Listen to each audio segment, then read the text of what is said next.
Alright everybody, today I'm going to be doing a chainsaw maintenance video for anybody that's new with owning or using a chainsaw. And one thing I constantly see that is completely untrue with newer and older chainsaws is you have to use Stihl brand or big name brands like Echo bar and chain oil. You don't have to, and here's why. You can get away with running some cheaper stuff like this Black Max oil or Walmart brand or even Tractor Supply bar and chain oil, and they work fine. What it comes down to is your newer saws. Most of them, particularly Stihls and some Husqvarnas and even Echoes do this, they no longer use SAE 30 weight oil. They actually use 15 or 10 weight oil, or what most of them say is 10W30, or which is what, for instance, your Stihl oil,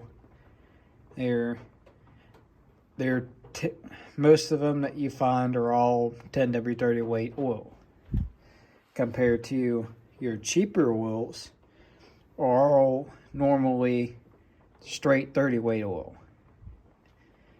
Unless, for instance, like you go with Tractor Supply brand, they have winter weight, which is straight 10 weight oil. Which, if that's the case and you buy, let's say you buy a brand new Stihl chainsaw and you buy this cheap straight 30 weight oil and it doesn't oil right. One thing you can do is actually run winter weight oil, and your winter weight oil will be the same as, just about the same as your name brand, much bigger and more expensive bar and chain oils. Another thing that people constantly say that you have to run in your saws is the big name oil mixes. Now, you don't have to run Stihl brand mix or Husqvarna brand or Echo there. You can get away with running your full synthetic, SuperTech, Black Max, whatever brand you want to go with. There, you can get away with running full synthetic with any of the newer ones. Just don't buy conventional or synthetic blend oils. You want to go with pretty much any oil that says full synthetic 2-cycle engine oil. And the main thing is, particularly if you go with something like VP or Lucas, buy one that's for air-cooled motors, not water-cooled. The water-cooled 2-cycle oil is not as, how should I say this?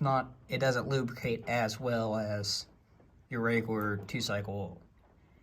It's a negligible difference, but over time you'll see the difference. And another thing is, with newer saws, you really do not want to run conventional 2-cycle oil, or you can get away with running the synthetic blend oil because it's not as bad as conventional, but they still cause a lot more problems. For instance, your spark arresters will clog up a lot faster.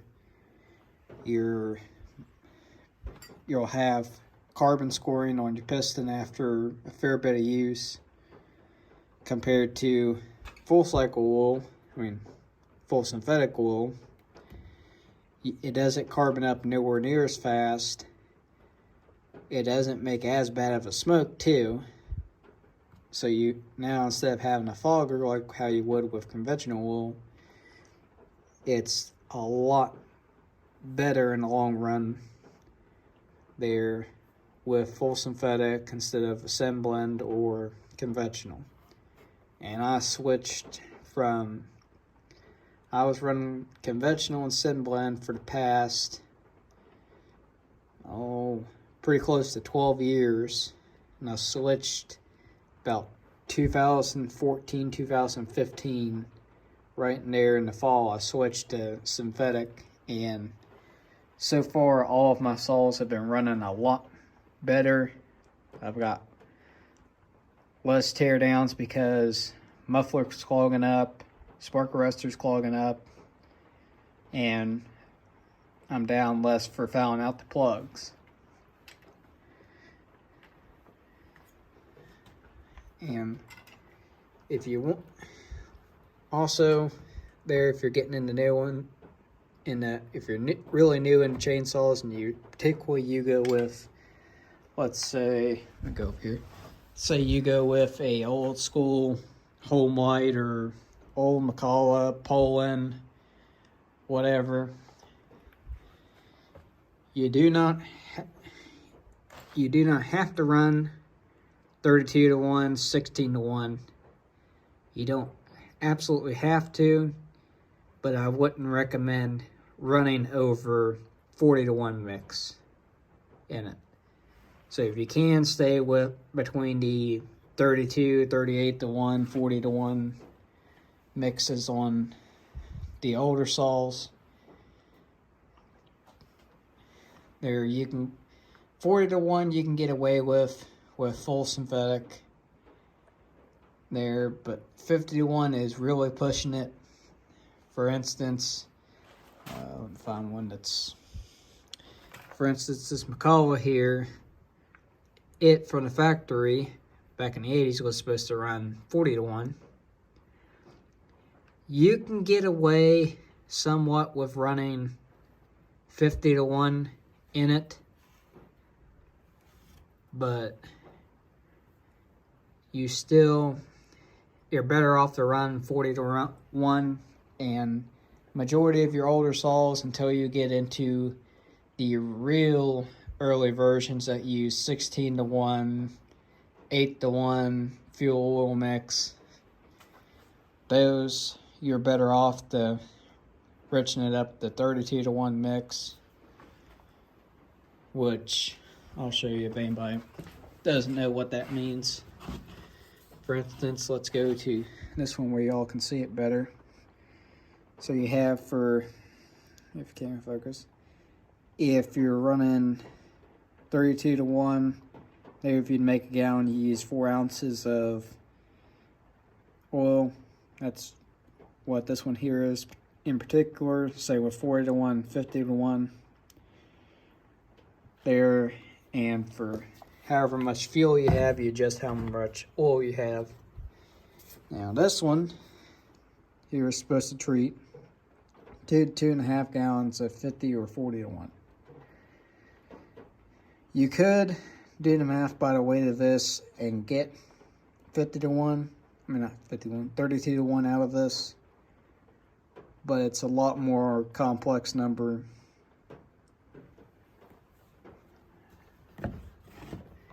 So whatever ratio of oil to fuel you need on your saw would also depict what size fuel mix, or what size your oil in your bottle should be. You can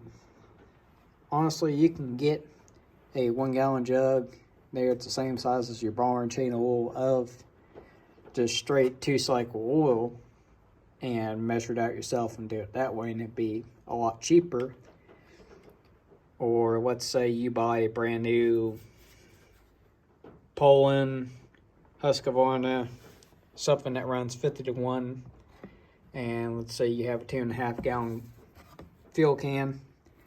You can take one of these bigger bottles here. All you have to do is turn it over, see how much you'd need for 50 to 1 of whatever your fuel level is in your container, and put it in before you add your fuel.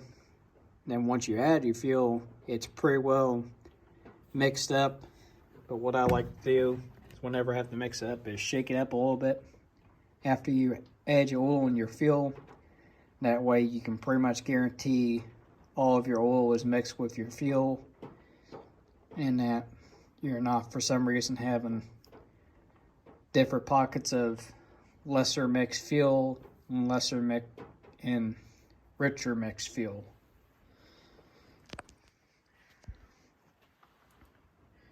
But pretty much that'll do it for this video of a little bit of maintenance. If you have any questions about these style of videos, or questions or comments about this here, say you've ran steel oil and you've went to cheaper oil and found out it does not work even though it's the same weight, you can, and if you don't know why, you can always go there and comment. I'll see the comments and I'll answer back. There's a good bit of explanation that can go into it for different types of chainsaws. I don't want to make a half an hour video of just talking about different saws.